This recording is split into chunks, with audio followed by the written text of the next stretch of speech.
I've said this many times. This is absolutely my favorite civic club, and the hospitality you've shown to us today simply underscores that. Thank you for having us back and tolerating all the various stories that I share. I try to keep them true as much as possible. I've studied humor for a long time, and I know there's this school of thought that once you start to analyze humor, it becomes less funny. But conversely, the more I think about and watch the Andy Griffith Show, the deeper my respect for that show becomes. Back in the 80s and 90s, 89 through 98, when Seinfeld was running, I was working in administration during the day, and I would teach American literature at night, so I didn't get to see Seinfeld. What I've been doing this spring is starting from the first episode of Seinfeld and watching every show. Brilliant show, clever writing, but cannot hold a candle to the Andy Griffith Show, in my opinion, in terms of its themes. Seinfeld is good about depicting late 20th century neuroses and angst. But when it comes to what William Faulkner called the old verities, truth, justice, honor, you don't see much of that in Seinfeld. You see those things in the Andy Griffith Show. Just to review, there were 249 shows, running from the 3rd of October 1960 to the 1st of April 1968. And at that point, Mayberry RFD began and ran for 3 years. Don Knotts had signed a 5-year contract to play Barney Fife on the Andy Griffith Show, not knowing, of course, the extreme popularity of that show, how that would develop. There was some uncertainty about whether the show would continue when Knotts got close to the expiration date of his contract. So he signed with the movie company, with Disney, to make The Ghost of Mr. Chicken. And then it was determined that the Andy Griffith Show should continue, but Don Knotts did not want to renege on that contract. The show was never the same, of course, after Don Knotts left. Don Knotts was not in the original pilot. The original pilot ran during the Danny Thomas Show. And Don Knotts saw it and contacted Andy Griffith and said, "I think you need a deputy." And that's how he entered the show. In 1971, CBS conducted what has been known as the Rural Purge. Some executive figured out that these rural shows were not reaching the right demographic, and they were pretty much all canceled at one fell swoop. Mayberry RFD got the axe in 71. Beverly Hillbillies, Green Acres, Petticoat Junction had been canceled the year before. As Pat Buttram put it, Mr. Haney from Green Acres, CBS canceled everything with a tree in it. Now, let me back up and talk about a couple of personal connections to this show. There are only 2 cast members I ever had a chance to meet. I regret not going to Mount Airy and seeing Thelma Lou. We didn't get to do that. Of course, she has passed. In 1985, shortly after I came back to work at ETSU, we had Don Knotts on our campus. And we got to eat dinner with Don Knotts. There he is on the right. That's me on the left, believe it or not. October 1985. The other, well, this is a cartoon. When I was editing Now and Then magazine, I asked my friend Charlie Daniel, who was the editorial cartoonist for the Knoxville News Sentinel for years, to create a Don Knotts cartoon in his memory. And there's Don entering the security checkpoint at the pearly gates in heaven, and his one bullet in his pocket makes the alarm go off. This is probably my closest personal connection to the show, and some of you may remember this story. It's an incredible story, and it's absolutely true.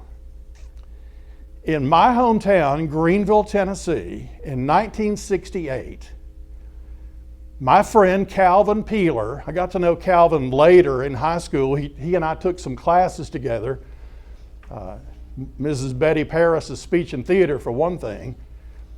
Calvin Peeler, who was a paper carrier,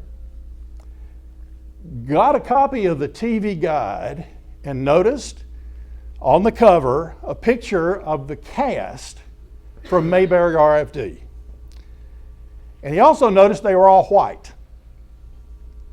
Calvin decides that Mayberry RFD needed a black character. So Calvin, who was 13 years old at the time, writes a letter in green ink and sends it to the producers of the Andy Griffith Show, suggesting they have a black character and suggesting that that black character be played by Calvin Peeler. He got their attention. He hit them at the right time with this letter. They flew him out to California, auditioned him, signed a contract, and shot that segment while he was still there. And that's Calvin with Howard Sprague, in both cases there in the cast of the show. Of course, Andy was being replaced by Ken Berry. Not a sheriff. Ken Berry was county executive, county commissioner, whatever. But Calvin actually got on that show, and Calvin became a local hero in Greenville, Tennessee. Calvin was the grand marshal of the Christmas parade in Greenville, Tennessee in 1968, and became known as Little Peeler.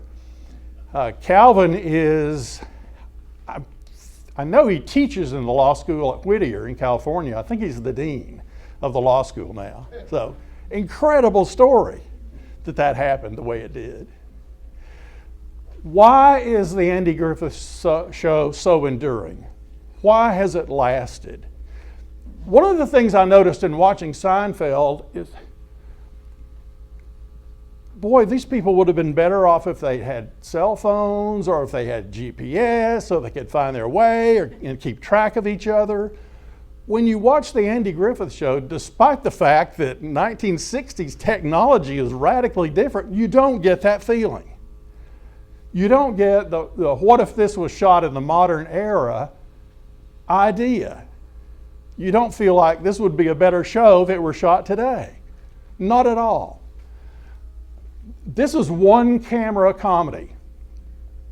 And Andy Griffith had very tight control over how this show was produced and written. The script sessions were very intense. The written word took precedence with this show, and you could absolutely tell that. They would go over the script line by line by line, word by word by word, with Andy's thumb, in control. And you can tell that. A lot of sitcoms back then were shot with 3 cameras. This one was shot with 1 camera. So the process of putting the show together was quite different. If you see a shot of Andy talking to Aunt Bee and it's a 2-shot, and then you see Aunt Bee's reaction to that conversation as a 1-shot, single person in the frame, that wasn't done with a switcher. That was done in the editing room because of the 1-camera technique, which is a technique used in movies. MASH used the same technique, and so did Gomer Pyle, USMC. At first, the Andy Griffith Show did not say much about North Carolina as a setting. And then the producers figured out we really need a specific place. And so North Carolina was mentioned, Mount Pilot, Raleigh. Of course, Mayberry's prototype in real life is Mount Airy. Also in the beginning, it's interesting to see the evolution of the character that Andy played, Andy Taylor. At the beginning of the show, Andy was a grinning country bumpkin. He was a rube. Not a particularly appealing character. But pretty soon the producers figured out that Andy, like Carl Reiner and Mel Brooks, Andy should be the straight man. Andy should not try to be funny, try to be hicky. He's the straight man. Barney is the comedy in that relationship. And so you see that character of Andy Taylor evolving, especially in his language and in his dialect. This show, one of the themes is the inherent goodness of the people of North Carolina. It's a situation comedy in part. Situation comedy uses a one-room set.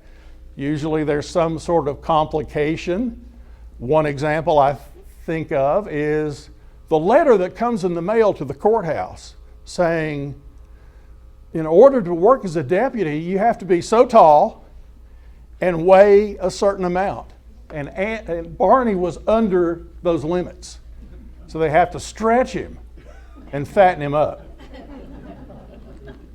So that's the complication. In the end, it's resolved. What does Andy do? He finds a big, heavy chain, puts it around Barney's neck with the whistle attached to it, followed the rules, and resolved the problem. The humor of this show is very sophisticated. It's a humor based on irony, a humor based on incongruity. I took a course in American humor, and that's the word the professor kept coming back to over and over and over. We laugh at incongruity, things being out of place. Look at the jailhouse. Look at the cell. The cell looks like a hotel room. There's the incongruity of the town drunk who has access to the jail cell and can let himself in and out at his pleasure, versus the deputy who repeatedly forgets and locks himself in the jail cell. There's a formula for these shows, if you notice. Let me digress a little bit. I don't know if anybody saw Ted Koppel's piece for CBS Sunday Morning about Mount Airy. And Ted Koppel's thesis was that Mayberry did not reflect the social conditions of Mount Airy at the time. Of course not. It wasn't trying to. Ted Koppel missed the entire point of the series. The reason I think largely that the Andy Griffith Show succeeded is the fact that it was a reaction to the times. Look at what was going on in the 1960s. I'm a child of the 50s and 60s. A terrifying time. You know, I remember walking home from school, looking up at the sky, expecting a Russian nuclear warhead. No kidding. And hid under the desk during drills in elementary school, during the Cuban Missile Crisis. You had the Cold War going on. You had race riots. You had cities burning. You had assassinations, Kennedy in 1963. You had the Vietnam War. The producers were trying to give Americans a 25-minute break from that horrible world situation. Although one of the later shows, there is a summit that Barney, after Barney leaves, Barney comes back, Barney arranges an East-West summit with the Russians at the Taylor home. But for the most part, all that stuff is put aside, and Mayberry becomes a sort of utopia. It's a utopia at the beginning. Something happens to disturb that peace, and then invariably the formula is the restoration of goodness, the restoration of normality at the end of the show. I don't think you could find an episode that didn't conform to that plan in some way. Now, one of the people who disrupts that order is Ernest T. Bass. And Ernest T. Bass is so associated with that show, it is almost hard to imagine that he was only in 5 episodes. As Sheldon Leonard said, like too much garlic, he could become a liability rather than an asset. He was in those 5 episodes. I can't think of a bigger contrast between a character and the actor who portrayed that character as existed between Ernest T. Bass and Howard Morris. Howard Morris was born to a Jewish family in the Bronx. He attended NYU on a dramatic scholarship. He was a classically trained Shakespearean actor. He entertained the troops during World War II and then goes on to play this mountain ruffian. How did Howard Morris get started? The history of his acting career is fascinating. He became involved in a program called Your Show of Shows. And if you're interested in what's called the golden age of television, the 1950s, to me the golden age of television was 1960s as well. Certainly isn't today. Read Mel Brooks' autobiography, which just came out in the last year or so. Mel Brooks wrote for Your Show of Shows, which starred Carl Reiner, who later teamed up with Brooks for the 2,000-Year-Old Man sketches. And if you haven't seen those, most of them were ad-lib. Look them up on YouTube. They're bits of genius. Sid Caesar on the left, Imogene Coca, and there's Howard Morris. One of the funniest episodes, this was a 90-minute show done live on NBC. One of the funniest ones aired in 1954. It was a parody of Ralph Edwards' This Is Your Life. And Howard Morris in that episode played Uncle Goopy. Look up Uncle Goopy and watch that 11-minute episode. It's a masterpiece. When Howard Morris died, that was played at his funeral service. By the way, Howard Morris was the original voice of Adam Ant. He voiced a number of characters on the Flintstones as well. This is Howard Morris on the episode of the Andy Griffith Show where Andy and Helen try to get away for a day at the lake. And the world keeps intervening. This is as close to, his voice is as close to Morris's real voice as he ever got on the Andy Griffith Show. This is George, the TV repairman. And he does have sort of a Bronx type accent in that episode. Of course, the rock throwing. Order versus chaos is a big theme in this show. And Ernest T. Bass is the force of chaos. This is one of the best episodes in my memory, is when Ernest T. decides to get an education. Why does he want an education? He wants it for a very practical reason, not a lofty reason. He wants to attract a woman. So he decides to go to school. And if you remember this scene, this is the possum under a rock scene. He'd call it possum. This is a show about, like a lot of American humor, attempts to undermine authority. Chaos undermining order and authority. Authority represented by Helen Crump, that very staid, prim school teacher who is teaching the students parts of speech and how to diagram a sentence. And she chooses the prepositional phrase, possum under a rock. Well, the very practical-minded Ernest T. Bass takes issue with the possum under the rock theory because Miss Crump had asked a little girl to talk about that. Ernest T. said, you can't get a little girl to talk about a possum under a rock. You need to find a little boy with dirt under his fingernails. He keeps disrupting the class to the point where Helen Crump calls him rude. And Ernest T says, I got a rude. I bet you ain't never got no rude. Rude to him is a virtue. And this is the Pygmalion episode, the My Fair Lady episode, which is absolutely wonderful. It's Andy's attempt to clean Ernest T up, like Professor Doolittle did in My Fair Lady, or Liza Doolittle was the Cockney, the attempt to clean her up. And so Andy tries to train Ernest T to deal with social situations. How do you do, Mrs. Wiley? How do you do, Mrs. Wiley? Well, chaos ensues again when Ernest T can't abide by the rules, or somebody else doesn't, of tapping the person on the shoulder and switching and becoming a dance partner. So he hits this fellow over the head with a vase and disrupts the party. Totally disrupts the party.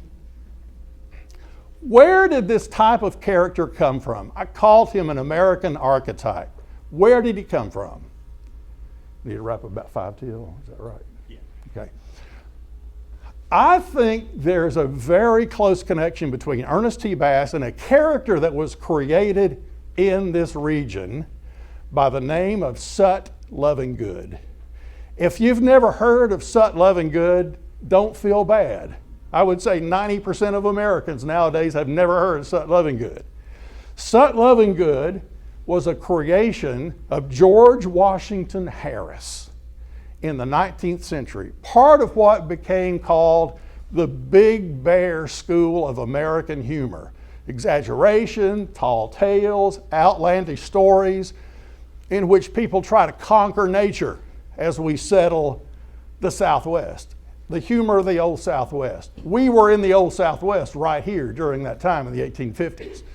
George Washington Harris's stories appeared in newspapers and in a very influential magazine called The Spirit of the Times. Varying opinions about the nature of Sut Lovingood. Sut Lovingood was called by one of his biographers one of the most robust, genuine comic figures in American literature, and by the critic Edmund Wilson, a friend of F. Scott Fitzgerald, by far the most repellent book of any real literary merit in American literature. Up until about the 1920s, you would find Sut Lovingood stories in literature texts in America, but certainly no more, and certainly not now when we're getting so sensitive about textbook content. He's not going to be there. I doubt if he's taught anywhere on the ETSU campus now. Doubt if he's taught at UT. I'd be surprised. Who was George Washington Harris? He was born in 1814, died in 1869. He was from Pennsylvania, but settled in Knoxville, where he captained a steamboat for a while and was a railroad conductor. In 1867, he published his only book called Sut Lovingood, Yarn Spun by a Natural-Born Dern Fool. That's what Sut called himself, a natural-born Dern Fool. And the formula for these stories was generally this. They were frame stories. George would go out into the wilderness and find Sut and get him started. He was just the catalyst. And George would kind of step back and let Sut tell his story. Very same formula Mark Twain used in The Jumping Frog of Calaveras County and the grandfather's old ram story, if you remember that. Narrator goes and finds Jim Blaine, who starts to tell you about his grandfather's old ram. And you hear very little about the ram and a whole lot about everything else. That's the formula. George Washington Harris was a rabid Confederate, a secessionist. We don't know a whole lot about him, strangely. His grave was lost until about 10 years ago. They found it in Georgia. He was buried next to his first wife in Georgia. How did he die? Strangely. Harris was interested in publishing another book, so he gets on a train in Alabama and heads to Lynchburg, Virginia. Meets a publisher. Gets on a train in Lynchburg heads south, and along about Bristol, Tennessee, starts feeling really bad. They get to Knoxville, get him off the train, take him into the Hotel Adkin, where several doctors attend to him. One doctor diagnosed him as having apoplexy. And he ultimately expires in that hotel. But before he died, he said one word: poisoned. Nobody's ever proven that he had gotten poisoned, but that was his last word. I was introduced to him at the University of Tennessee in American Humor class by this person from Hawkins County, Tennessee, Dr. F.D. Wolf Miller, who had the good sense to introduce this kind of literature into a university curriculum. And then, when I continued at ETSU, Dr. Jack Higgs' Southern Appalachian Literature course, Sut Lovingood reappears. And I was fortunate enough to write a piece on Sut in the Encyclopedia of Appalachia, in which I said, placing circuit riders, sheriffs, educators, and Yankees in incongruous situations is Sut's way of reminding pretentious people they are human too. My favorite Sut Lovingood story is Parson John Boland's Lizards. One reason Sut is not so widely read today is the dialect is difficult. I'm from around here, and I still have some trouble with the dialect. But here's a commonality between him and Ernest T. Sut disrupts all kinds of things. He disrupts classrooms, he disrupts quilting parties, he disrupts a camp meeting. Parson John Boland had found Sut Lovingood in the bushes with a young lady from the community. And the parson tells the young lady's mother. They put an $8 reward out on Sut Lovingood. Sut decides to get revenge. So he takes a bag of lizards to one of Parson John Boland's camp meetings. And in the middle of the parson's sermon about hell serpents, Sut decides to open that bag and pinch the tails of those lizards. And the lizards run all over the camp meeting. One of them crawls up the pants leg of the preacher and peers out his collar. One of them seeks out a female parishioner and goes the other way. So it's bawdy, racy, wild humor, and it's absolutely wonderful. Sut said, I ain't got ne'er a soul, nothing but a whiskey-proof gizzard. It's a dark kind of humor. It's a self-deprecating kind of humor. You know, he's unregenerate human nature. And that's actually a drawing from Parson John Boland's Lizard. You see the parson has had to strip off all his clothes. The people who drew cartoons based on Washington Harris's stories had a thing for bare backsides, I guess, because several of them show that. This is Sut's philosophy. You've heard of The Great Chain of Being, book by A.O. Lovejoy, 1936. Here's Sut's idea of the Great Chain of Being. Just so the earth over. Bishops eats elders, elders eats common people, they eat such cattle as me. I eats possums, possums eats chickens, chickens swallows worms, and worms am content to eat dust, and dust am the end of it all. In his country way, that's very metaphysical. It's also very biblical. Got 2 more slides and I'll finish up. We okay? If I could recommend a book to you about the Andy Griffith Show, I would recommend this one. And it's another University of Tennessee connection. Dr. Richard Kelly, who taught in the English department at UT, published this book 41 years ago. John F. Blair, publisher in Winston-Salem. It even has an entire script in it where the visiting minister comes down from New York and preaches at the church. Now, what is my favorite episode? It may not be the funniest episode, but it's the episode that, to me, captures so many of the themes in this show, and it's Man in a Hurry. The premise of this episode is Malcolm, I've got the guy's name written down who played Malcolm Tucker. Not a very well-known actor, but you would know his face. Robert M. Hart played Malcolm Tucker. Malcolm Tucker shows up in Mayberry on a Sunday with car trouble. He has to park his car 2 miles out of town, walks all the way into Mayberry, which is deserted, hears church bells, and ultimately walks over to the church, finds Andy and Barney, and attempts to get that car fixed. Of course, it's Sunday. Gomer, in a later episode, remember the episode where Gomer stays with Andy and Aunt Bee and Opie, and cars keep pulling up outside the window for advice on how to get their cars repaired? Gomer knew mechanics then. In this episode, he doesn't know mechanics.